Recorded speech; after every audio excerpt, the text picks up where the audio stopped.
Hello നമസ്കാരം, എല്ലാവർക്കും പുതിയൊരു വീഡിയോയിലേക്ക് സ്വാഗതം. ഇന്നത്തെ ഈ വീഡിയോയിൽ നമ്മൾ നോക്കാൻ വേണ്ടി പോകുന്നത് നമുക്കെല്ലാവർക്കും വളരെയധികം ഇഷ്ടമുള്ള നല്ല ടേസ്റ്റി ആയിട്ടുള്ള ഫ്രൂട്ട്സ് കസ്റ്റർഡ് എങ്ങനെ നമുക്ക് വളരെ എളുപ്പത്തിലും തയ്യാറാക്കാം എന്നുള്ളതാണ് ഈ ഒരു വീഡിയോ ഭാഗത്ത് നമ്മൾ നോക്കാൻ വേണ്ടി പോകുന്നത്. തീർച്ചയായിട്ടും ഈ വീഡിയോ നിങ്ങൾക്ക് എല്ലാവർക്കും ഇഷ്ടപ്പെടും. ഈ വീഡിയോ നിങ്ങൾക്ക് ഇഷ്ടപ്പെട്ടാൽ വീഡിയോ ലൈക്ക് ചെയ്യുക. ഈ വീഡിയോ നിങ്ങൾക്ക് ഉപകാരപ്പെട്ടാൽ മറ്റുള്ളവർക്കും കൂടി ഷെയർ ചെയ്ത് കൊടുക്കുക. എല്ലാവർക്കും ഈ വീഡിയോ ഉപകാരപ്പെടട്ടെ. ഇതുപോലെ നിങ്ങൾക്ക് ഉപകാരപ്പെടുന്ന പുതിയ പുതിയ വീഡിയോസൊക്കെ യൂട്യൂബിൽ പെട്ടെന്ന് ലഭിക്കാനായിട്ട് നമ്മുടെ യൂട്യൂബ് ചാനൽ ഇതുവരെ സബ്സ്ക്രൈബ് ചെയ്യാത്തവർ ഇപ്പോൾ തന്നെ ഈ വീഡിയോക്ക് താഴെ കാണുന്ന സബ്സ്ക്രൈബ് ബട്ടൺ ക്ലിക്ക് ചെയ്തിട്ട് നമ്മുടെ യൂട്യൂബ് ചാനൽ സബ്സ്ക്രൈബ് ചെയ്യുക. എങ്കിൽ ഞാൻ അപ്ലോഡ് ചെയ്യുന്ന പുതിയ പുതിയ വീഡിയോസൊക്കെ യൂട്യൂബിൽ നിങ്ങൾക്ക് പെട്ടെന്ന് തന്നെ ലഭിക്കുന്നതാണ്. ഓക്കെ ഫ്രണ്ട്സ്, നമുക്ക് ഇന്നത്തെ ഈ വീഡിയോയിലേക്ക് പോകാം.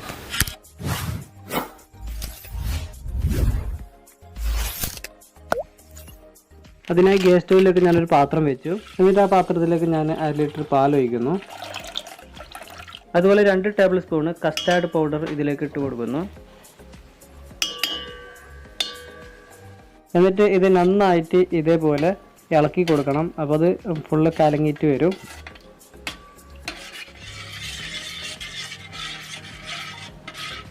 പിന്നെ ഇതിലേക്ക് ഒരു 5-6 ടേബിൾ സ്പൂണ് പഞ്ചസാര ഇട്ട് കൊടുക്കണം.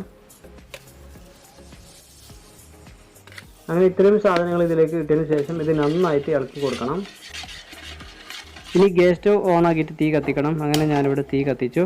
എന്നിട്ട് നന്നായിട്ട് ഇളക്കി കൊടുക്കണം, അല്ലെങ്കിൽ ഈ കസ്റ്റാർഡ് പൗഡർ കട്ടയായിട്ട് അടിക്ക് ഒട്ടിപ്പിടിക്കും. അപ്പോൾ ഇത് നന്നായിട്ട് ചൂടായി തിളച്ച് വരണം. അങ്ങനെ ഇത് നല്ല ചൂടായിട്ട് തിളച്ച് വന്നിട്ടുണ്ട്. അവസാനം ഇത് ഇതുപോലെ നല്ല കുറുകി വരണം. അത് നമുക്ക് ഇതുപോലെ കോരി നോക്കുമ്പോൾ അതിൻ്റെ ഒരു സ്മൂത്ത്നെസ് കാണാൻ പറ്റും. അപ്പോൾ ഇത് കൊണ്ട് നല്ല കുറുകി വന്നിട്ടുണ്ട്. നമ്മുടെ കസ്റ്റാർഡ് അങ്ങനെ തയ്യാറായി കഴിഞ്ഞു. ഇനി ഇത് ഞാൻ തണുക്കാൻ വെക്കുന്നു. അപ്പോൾ ആ ഒരു സമയം കൊണ്ട് ഫ്രൂട്ട്സ് എല്ലാം കട്ട് ചെയ്ത് റെഡിയാക്കാം. അതിനു മുമ്പ് ഒരു മഞ്ഞ ഐസ്ക്രീം ഉണ്ടാക്കേണ്ടതുണ്ട്. അതിനായിട്ട് വാഴയ്ക്ക തൊലിഞ്ഞ് കഷ്ണമാക്കി മിക്സിയുടെ ജാറിലേക്ക് ഇടുന്നു. അതുപോലെ തന്നെ ഒരു പഴുത്ത മാമ്പഴത്തിന്റെ പകുതി ഭാഗം മുറിച്ച് കഷ്ണങ്ങളാക്കി ഇതിലേക്ക് ഇടുന്നു. പിന്നെ ഇതിന്റെ പാകത്തിന് 2-3 ടേബിൾ സ്പൂണ് പഞ്ചസാരയും ഇട്ട് കൊടുക്കുന്നു. ശേഷം ഇതിലേക്ക് അല്പം വാനില ഐസ്ക്രീമും ഇട്ട് കൊടുക്കുന്നു. എന്നിട്ട് ഇത് മിക്സിയിൽ നന്നായിട്ട് മിക്സ് ചെയ്തെടുക്കുന്നു. അപ്പോൾ ഇത് ഇതുപോലെ മഞ്ഞ ഒരു ഐസ്ക്രീം ആയിട്ട് നമുക്ക് ലഭിക്കും. ഇനി ഞാൻ വേറൊരു പാത്രത്തിലേക്ക് മാറ്റിയിട്ട് ഫ്രിഡ്ജിൽ തണുക്കാൻ വെക്കുന്നു. അടുത്ത പരിപാടി ഫ്രൂട്ട്സ് ഓരോന്നിൻ്റെയും തോലെടുത്ത് അത് നന്നായിട്ട് മുറിച്ച് കഷ്ണങ്ങളാക്കി എടുക്കണം. അപ്പോൾ ഞാൻ അതിൻ്റെ പരിപാടിയിലേക്ക് കിടക്കുകയാണ്.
അപ്പോൾ ഫ്രൂട്ട്സ് എല്ലാം റെഡിയായി. ഇനി വലിയൊരു പാത്രത്തിലേക്ക് ആദ്യം തന്നെ മാതളം കടന്നു.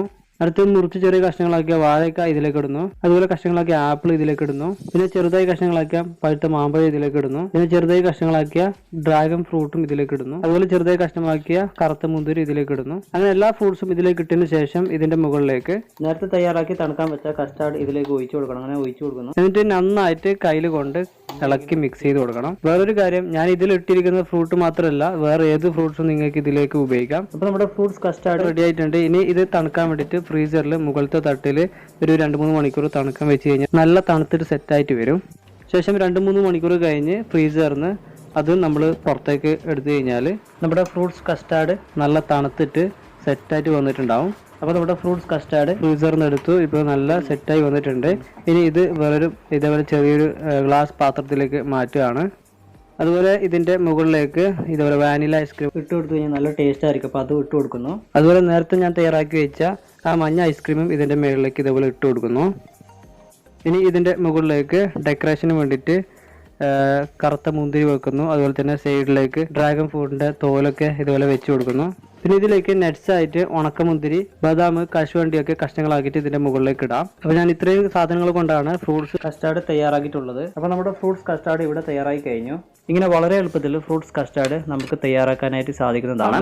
ഈ വീഡിയോ നിങ്ങൾക്ക് ഇഷ്ടപ്പെട്ടാൽ വീഡിയോ ലൈക്ക് ചെയ്യുക. ഇതേപോലെ നിങ്ങൾക്ക് ഉപകാരപ്പെടുന്ന പുതിയ വീഡിയോസ് ലഭിക്കാൻ നമ്മുടെ യൂട്യൂബ് ചാനൽ സബ്സ്ക്രൈബ് ചെയ്യുക. ഓക്കെ, അപ്പോൾ അടുത്ത പുതിയ വീഡിയോയുമായി വീണ്ടും കാണാം. Thank you, bye bye.